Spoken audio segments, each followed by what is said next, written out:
Ireland के against भी इतना कमजोर परफॉर्मेंस। तो अभी बैक स्टेज भी यही बात करते थे ताबिश भाई कि अब हैरानगी नहीं होती है। हाँ, अब ऐसा ही कुछ हाल है और पिछले बहुत अरसे से ऐसे ही हम क्रिकेट देखते हुए आ रहे हैं।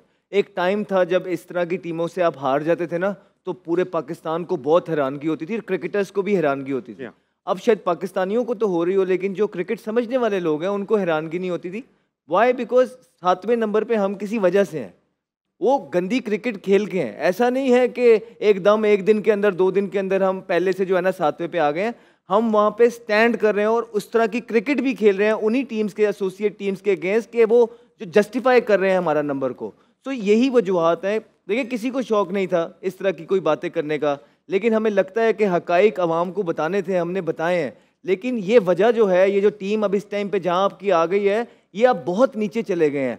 अब इसको ऊपर लेके आने में ना तामिश भाई बहुत बहुत कंस्ट्रक्टिव फैसले लगेंगे, बहुत टाइम लगेगा, बहुत दलेरी दिखानी पड़ेगी। होपफुली हम उम्मीद करते हैं कि जो बातें हमने आपके शो के तवज्जो से रखी हैं उस पर अमल हो, क्योंकि वो वाहिद इंशाल्लाह हल होगा जिससे पाकिस्तान टीम दोबारा ट्रैक पे आएगी। अच्छा, मैं तमीम इकबाल की एक ट्वीट है उस पर आपसे बात करूंगा, मगर इमाम के लिए मेरे पास एक सवाल है। इमाम, अगर मैं आपसे एज अ पाकिस्तानी क्रिकेटर ये पूछूं कि क्या जो ऑस्ट्रेलियन टीम को जो फैसिलिटीज़ मिलती हैं, जो चीज़ें मिलती हैं, जो उनका रिम्यूनरेशन है, जो पाकिस्तानी टीम को मिलता है, जो उनका रिम्यूनरेशन है, जो फैसिलिटीज़ मिलती हैं, क्या इनमें ज़मीन आसमान का फ़र्क है? हाँ जी, फ़र्क तो है। फैसिलिटीज़ में फ़र्क ज़मीन आसमान का है? नहीं, ज़मीन आसमान का तो नहीं है। परफॉर्मेंस में क्यों ज़मीन आसमान का फ़र्क है? देखिए, बिल्कुल ये है कि ऐसा नहीं है कि हमारा उनसे कोई बहुत ज़्यादा डिफरेंस है। हम अच्छी क्रिकेट खेलते हैं पैचेस में, और स्पेशली जो हमें नुकसान हुआ है, जो जिस वजह से मेरे ख्याल से सब बोल रहे हैं, जो क्रिटिसिज्म हम पे बनता है, वो ये हमारे जो नेशनल जो मेन इवेंट्स हैं उसमें परफॉर्मेंस।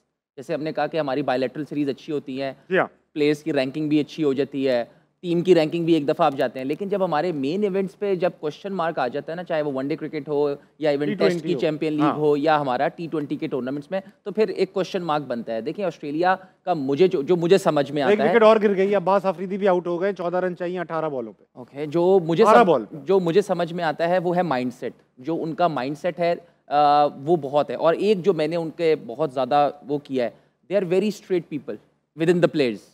अच्छा। उनकी टीम के हम उस्मान ख्वाजा से काफ़ी बात होती है, हमारा वो अच्छा कोलीग है।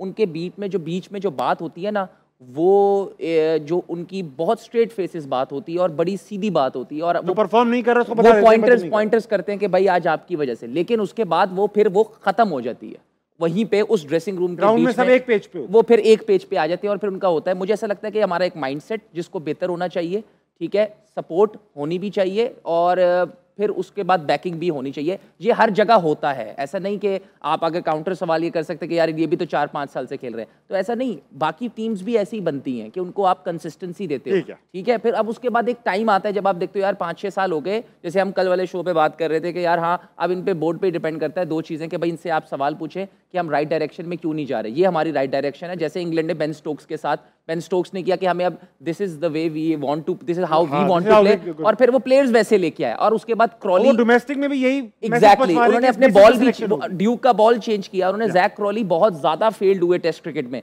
लेकिन वो तेज खेलते थे। उन्होंने बेन स्टोक और ब्रेंडन मैकुलम ने उनको बैक किया कि हमें इसी तरह जाना है, लेकिन हम इनके जो फेलियर्स हैं वो बर्दाश्त करेंगे। तो मुझे खैर coming back to the point, मुझे ये 2 चीजें ऐसा लगती है, माइंडसेट और एक बहुत ज्यादा स्ट्रेट ब्लंट होता है कि टीम में क्या चाहिए। तो ये रख रखाव वाला। इमरान भाई 7 आउट हो चुके हैं इस वक्त पाकिस्तानी टीम के, बाबर अकेले हैं इस वक्त क्रीज पर मौजूद, मतलब एक और बैट्समैन अभी आ जाएगा, शाहीन आफरीदी। एक बात बताइए, एतराज तो करते हैं बाबर के ऊपर के स्ट्राइक रेट का थोड़ा मसला है ऊपर नीचे, अगर बाबर तेज खेल रहे होते आज, खुदा ना खास्ता आउट हो जाते, तो ये बाकी भी तो आउट ही हो जाते, तो फिर वो क्या करेगा तेज करके अकेला? वेल यार, आई थिंक मेरे साथ ताबिश भाई, आप सबसे पहले अच्छा प्लेयर वो जो सिचुएशन को हैंडल करे, और आई थिंक मेरे ख्याल में अगर पूरी पाकिस्तान टीम उठा के देखे तो एज ए क्रिकेटर अगर बात करूँ तो प्लेयर सिर्फ एक ही मैं मानता हूँ, ये मैं पहले भी बड़े दफ़ा कह चुका हूँ, वो है बाबर आजम। बिकॉज वो क्रिकेट की हो नो जानते हैं और जिस टाइप की उसकी वो क्रिकेट है, जो खेलता है, जो परफॉर्मेंसेज देता है। मैं एक चीज़ जानता हूँ, अभी जो हाल है हमारी टीम का वो है, इस पे बहुत ज़्यादा क्वेश्चन मार्क क्यों आए। हमारे पास मिडिल ऑर्डर नहीं है, हमने बनाया नहीं, हमारी डोमेस्टिक पे हम बहुत ज़्यादा बातें करते हैं, लेकिन जब आपकी टीम 7वें नंबर पे हो, फिर आपके ऊपर इतना ज़्यादा प्रेशर, अमेरिका जैसी टीम से आप हार गए, फिर उसके बाद आप वर्ल्ड कप से बाहर हैं, फिर उसके बाद एसोसिएट टीमें को आप इजी मत लें यार। क्रिकेट वो है जो हर आदमी आजकल की मॉडर्न क्रिकेट खेल के आ रहा है और इनके पास कुछ खोने के लिए नहीं है। लेकिन टेस्ट कैप जो होती है वो एसोसिएट जो नेशनल जो टीमें होती हैं वो उनका एक हवा होता है, एक प्रेशर होता है जो कि हमारी टीम में आज नहीं नज़र आता। इवन कि मैं बॉलर्स की बात करूं, बैटर की बात करूं, तो वो बहुत ज़्यादा एक क्वेश्चन मार्क नज़र आ रहा है क्योंकि आप में कोई भी ऐसा कॉन्फिडेंट प्लेयर नहीं है, कोई किसी की ऐसी परफॉर्मेंसेस नहीं है जो कि ग्राउंड में आके उसने बड़ा के एक्स्ट्रा ऑर्डिनरी कुछ इनिंग्स के लिए। नो डाउट आप बहुत सारे, मैंने पहले भी कहा था क्रिकेट में एक्सक्यूज़ नहीं होता। बहुत सारे प्लेयर्स कहते हैं कि जी यहाँ की पिचेस ऐसी हैं, यहाँ के ग्राउंड ऐसे हैं। देखिए बॉलर्स की भी बारी आती है, कोई ऐसा मैच होता है जिसमें यार बॉलर्स को हेल्प मिलती है। हाँ। इस पिचेस के ऊपर बॉलर्स को हेल्प, बॉलर आपका 100% आपको दे रहे हैं, एफर्ट करके दे रहे हैं। लेकिन उसके बाद बैटिंग हमारी इतनी प्रेशर के ऊपर है क्योंकि परफॉर्मेंसेज नहीं है। जब आपकी परफॉर्मेंस नहीं है, लेकिन यहाँ पे एक चीज़ है, बात वही है कि आपके वो स्किल्स नज़र नहीं आ रहे और ना नीचे कोई ग्रूमिंग। आपकी ग्रूमिंग कब होती है? जब आपके डोमेस्टिक क्रिकेट से आप प्लेयर परफॉर्मेंस वाले प्लेयर लेके आते हैं, मैच्योरिटी होती है उसमें, उसने क्रिकेट खेली होती है, उसको पता होता है कि यार मैंने सिचुएशन कैसे हैंडल करनी है। आज हमारे पास वो प्लेयर्स क्यों नहीं है? क्योंकि नीचे ग्रूमिंग ही नहीं है। हम बहुत सारे ऐसे प्लेयर्स हैं जिनको हमने चांस दी है, आए, वो फ्लॉप हो गए। देखिए 1-2 इनिंग्स के साथ आप प्लेयर्स को नेशनल टीम में नहीं डाल सकते।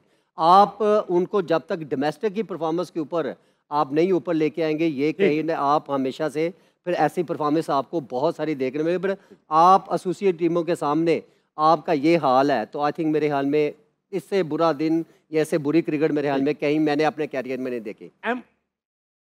बहुत बड़ी स्टेटमेंट है ये कि वो कह रहे हैं कि मैंने इससे बुरी क्रिकेट अपने करियर में नहीं देखी। ये छोटी स्टेटमेंट नहीं है।